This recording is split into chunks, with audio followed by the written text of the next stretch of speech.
बाणी गुरु गुरु है बाणी बाणी बाणी बाणी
वारो मन मत वारो ओ मन हे मन हे मन मन मन मन मन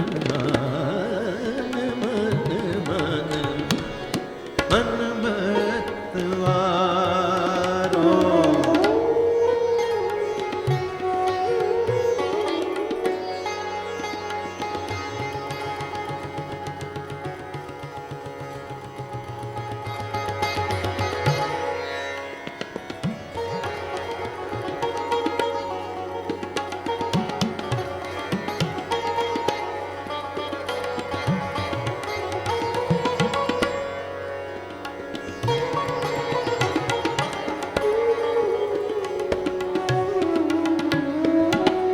मन मत वारो मन मत वारो मत वारो मत वारो मत वारो मत वारो मत वारो मत वारो वारो मत वारो वारो मत वारो वारो मत वारो मत वारो मत वारो मत वारो मत वारो मत वारो मत वारो मत वारो मत वारो मन मन मन मन मन मन मन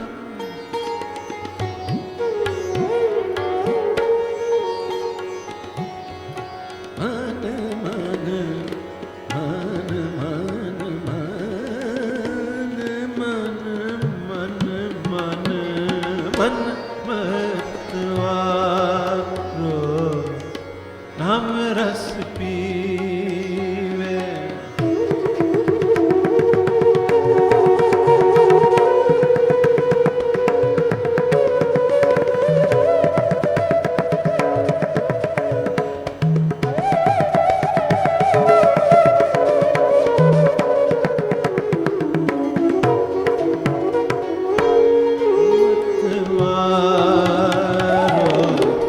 नाम रस पी मन मन मन मन मन मन मन मन मन मन मन मन मन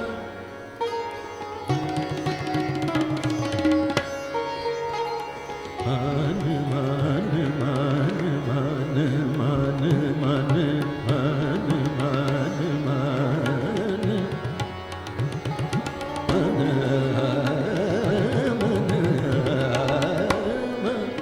मान मन मन मन मत वारो हम रस पीवे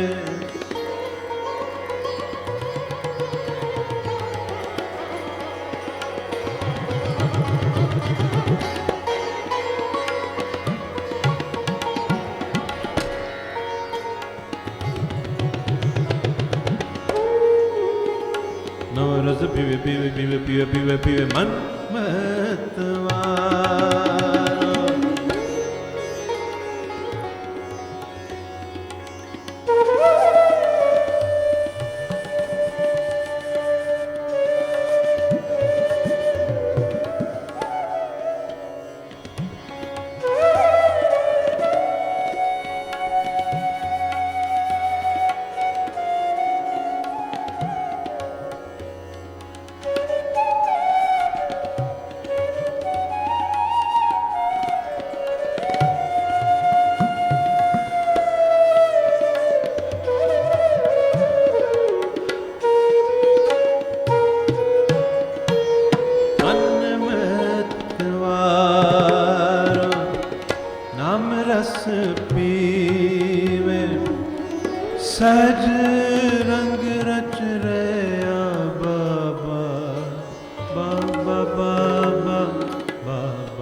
बाबा मन मत वारो नाम रस पीवे।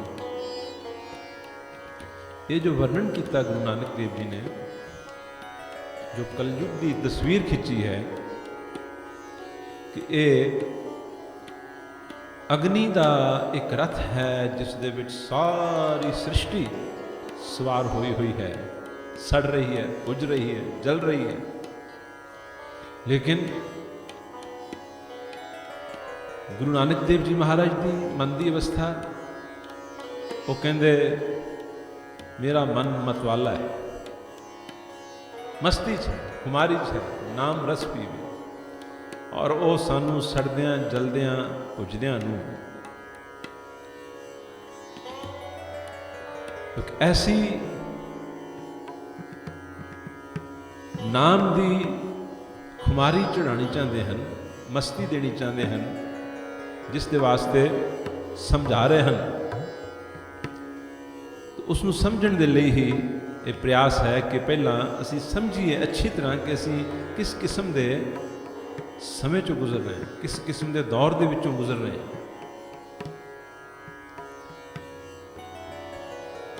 तो साखी चली सी पांडवां दी। महाराजा युधिष्ठिर जिस कमरे के अंदर विराजमान होंदे सन फरियादियों की गल सुनने के लिए, उसके बाहर जो पहला दरवाज़ा सी, उस पहले दरवाजे उत्ते भीम नूं खड़ा किया जाता सी। जो भी कोई फरियादी आएगा वो भीम नूं मिलेगा, भीम उसकी गल सुनेगा और योग समझ के कि अगां गल पहुँचानी है या नहीं पहुँचानी, तो भीम जो है वो पहले दरवाजे पर वो खड़िया करते सन। उस तो अगला दरवाज़ा जो सी, उस दरवाजे उत्ते जो बैठते सन वो अर्जुन से। जे भीम तो गल अगां जाने की जरूरत है तो अर्जुन पास जाएगी। अर्जुन तो बाद जो अगला दरवाज़ा सी, उस दरवाजे के बाहर बैठते सन निकुल ते सहदेव, और उस दरवाजे के अंदर तख्त आरूढ़ होंदे सन महाराजा युधिष्ठिर। एक दिन की गल है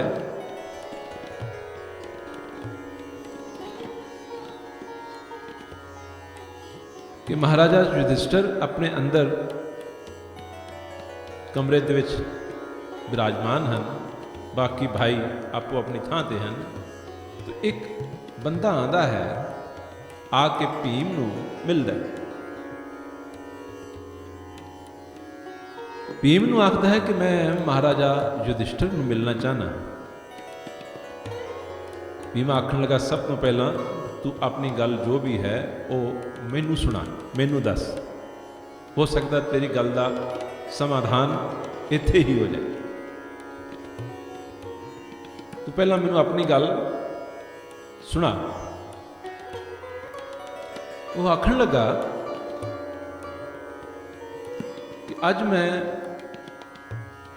पैलियां दे विच बाहर गया, खेतों दे विच गया, एक खूह सी, कुआं, तो मैं की देखदा कि कुएं दे विच एक पानी दा डोल, बड़ा गड़वा या एक मटका पानी भरन दे लई रस्सी दे नाल नीचे उसनूं गिराया गया। वो पानी का जो बर्तन सी, डोल सी, जदों खूह दे विचों पानी नाल भर के उसनूं बाहर खिंचिया,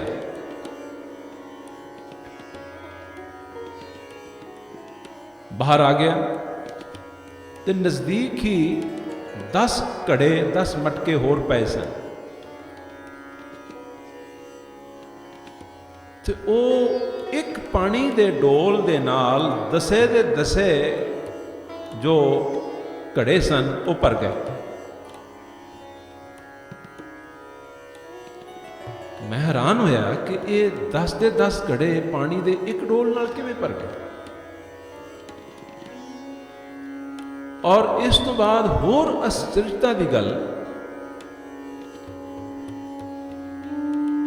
ਕਿ ਉਹਨਾਂ ਦਸੇ ਦੇ ਦਸੇ ਘੜਿਆਂ ਨੂੰ ਜਦੋਂ ਵਾਪਸ ਫਿਰ ਉਸ ਡੋਲ ਦੇ ਵਿੱਚ ਪਾਇਆ, ਪਹਿਲਾਂ ਡੋਲ ਦੇ ਵਿੱਚੋਂ ਪਾਣੀ ਪਾ ਦਿੱਤਾ ਦਸੇ ਘੜਿਆਂ ਦੇ ਵਿੱਚ, ਉਹ ਭਰ ਗਏ। ਉਸ ਤੋਂ ਬਾਅਦ ਉਹ ਦਸੇ ਦੇ ਦਸੇ ਘੜਿਆਂ ਦੇ ਵਿੱਚ ਜਿੰਨਾ ਪਾਣੀ ਸੀ ਉਹ ਵਾਪਸ ਉਸ ਡੋਲ ਦੇ ਵਿੱਚ ਪਾਇਆ, ਵਾਪਸ ਉਸ ਡੋਲ ਦੇ ਵਿੱਚ ਪਾਇਆ ਤੇ ਉਹ ਡੋਲ ਅੱਧਾ ਵੀ ਨਾ ਹੋਇਆ, ਉਹ ਡੋਲ ਅੱਧਾ ਵੀ ਨਾ ਹੋਇਆ। ਭੀਮ ਨੇ ਸਮਝਿਆ ਕਿ ਉਹ ਆਖਣ ਲੱਗਾ ਕਿ ਮੈਨੂੰ ਇਸ ਦਾ ਜਵਾਬ ਚਾਹੀਦਾ ਹੈ ਕਿ ਇਹ ऐसा क्यों है, ये की है। भीम आखन लगा कि यह गल मेरी समझ तो बाहर है। वो आखन लगा मैं महाराजा युधिष्ठिर नूं मिलना है। वो कहते उन्होंने मिलने तो पहला तेनों अगे अर्जुन नूं मिल। उन्होंने उसनूं तोर दिता अगा अर्जुन के पास। जदों वो धनुधर अर्जुन के पास गया, अर्जुन कहता की गल है, महाराजा नूं क्यों मिलना चाहना। कहता महाराज मैं उन्होंने एक सवाल पूछना चाहना। वो कहते सवाल तो पहला मैनू अपना जो सवाल है पहला मैनू सुना। कहते मेरा सवाल यह है कि अज मैं बाहर पैलियां दे विच गया तो की देखता हाँ एक गऊ, और वो गऊ जो है एक बच्ची नूं जन्म दिंदी है, बच्ची नूं जन्म दिंदी तो ठीक है। कहते फिर की होया। कहते देखदे देखदे फौरन उस बच्ची दे थन निकल आए।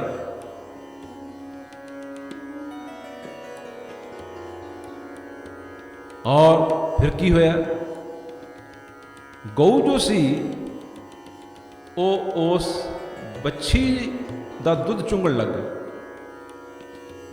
गऊ बच्ची दा दुध चुंगण लग गई जिसने हुणे ही जन्म लिया सी। मैं ये पूछण आया हाँ, मैं ये जानना चाहना है कि इसका की भाव है, ऐसा क्यों होया। जनाखन लगा ये गल तो मेरी समझ तो भी बाहर है। तू इस तरह कर,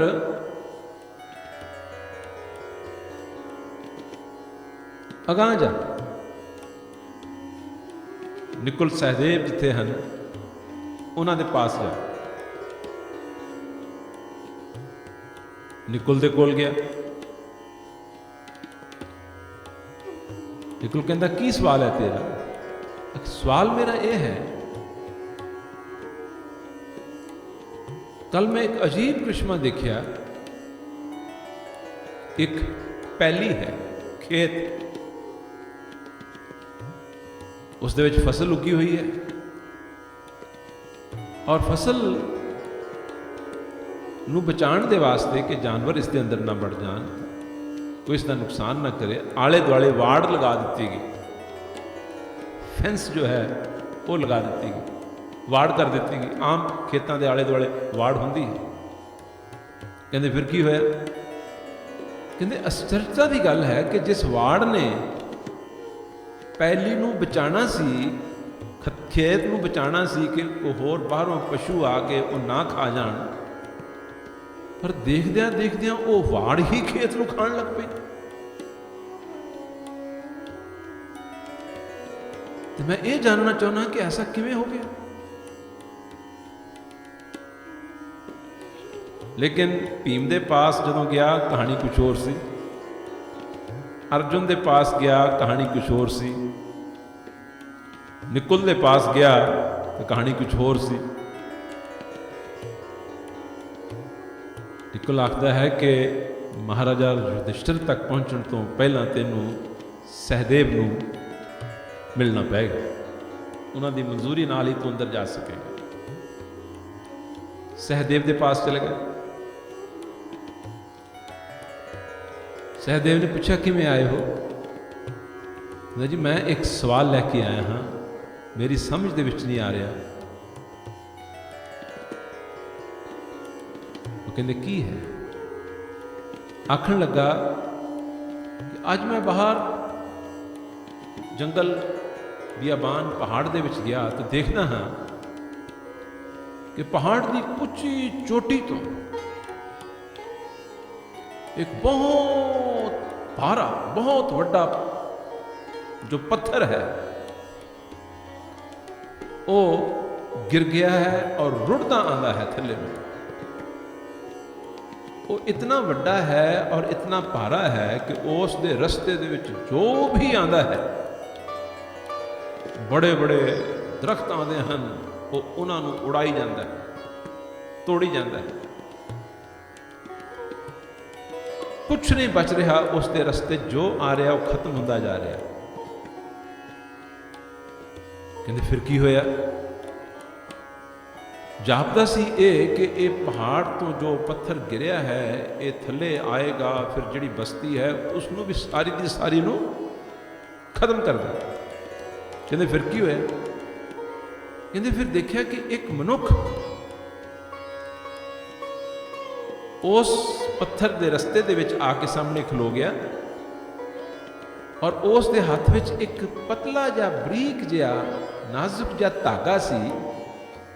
उसने वो धागा जो सी उस पत्थर के सामने कर दिता, तो जो पत्थर बड़े बड़े दरख्तां नूं जड़ों उखेड़ी जा रहा सी, वो उस धागे दे नाल रुक गया। भी मैं ये समझना चाहना भी धागे च किमें इतनी शक्ति आ गई, धागे च इतनी शक्ति किमें आ गई?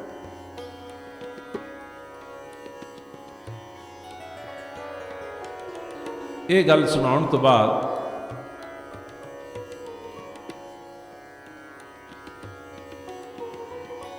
उधरों भीम भी आ गया, अर्जुन भी आ गया, निकुल भी आ गया, सहदेव भी आ गया। भीम आके आखन लगा कि इस बंदे ने वही गल दसी है जो मैनू दस गया है। सहदेव आखदा है किसने तुहानू की दसिया सी?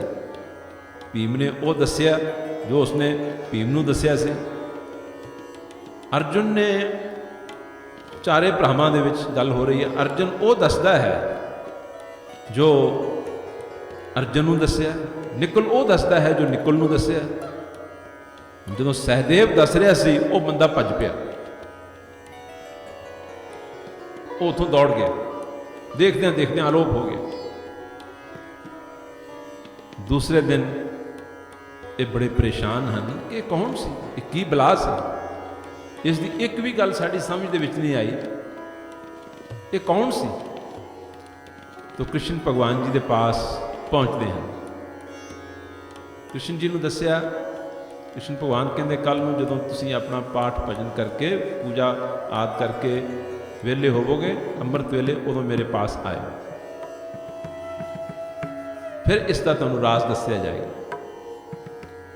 जदों ये पंजे भरा युधिष्ठिर, भीम, अर्जुन, निकुल, सहदेव पंजे जदों कृष्ण भगवान जी के पास पहुँचे, मत्था टेकिया, चरनां 'च बैठ गए। है भगवान, ये जो साढ़े नाल वर्ती है, ये कोई सानू पुछण आया है, आह कुछ पूछया है, इसका की भाव है, ये कौन सी?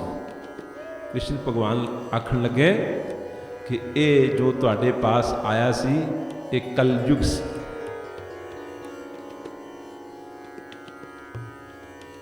और तुहानू सुचेत करन आया सी, तुहानू आगाह करन आया सी कलयुग दीआं निशानियां दस के गया है अपनियां इन्हां गल्लां दे विच। इन्हां चारे मिसालां दे विच कलयुग दीआं निशानियां दस के गया है कि जब कलयुग आ गया है और उसने रमज दे नाल तुहानूं कलयुग दे लक्षण कलयुग दीआं निशानियां दसियां हन। हुण आखदे हन कि कृष्ण भगवान फिर सानूं खोल के, साडी तो समझ कुछ भी नहीं आ रहा कलयुग दीआं निशानियां। हुण कृष्ण भगवान उन्होंने कलयुग दीआं निशानियां जो उस बंदे ने आपो अपनी अपनी गल चारां नूं आखी, कृष्ण भगवान उसनूं खोल के सारिਆਂ ਨੂੰ समझाते हैं। वो अगले एपीसोड के सुनांगे कि की निशानियां वो दस के आख्या दस के गया। गुरु नानक देव जी आखते हैं बाबा मन मतवारो नाम रस पीवे प्यार नाल। इसकी विचार अगले हफ्ते कंटिन्यू होएगी।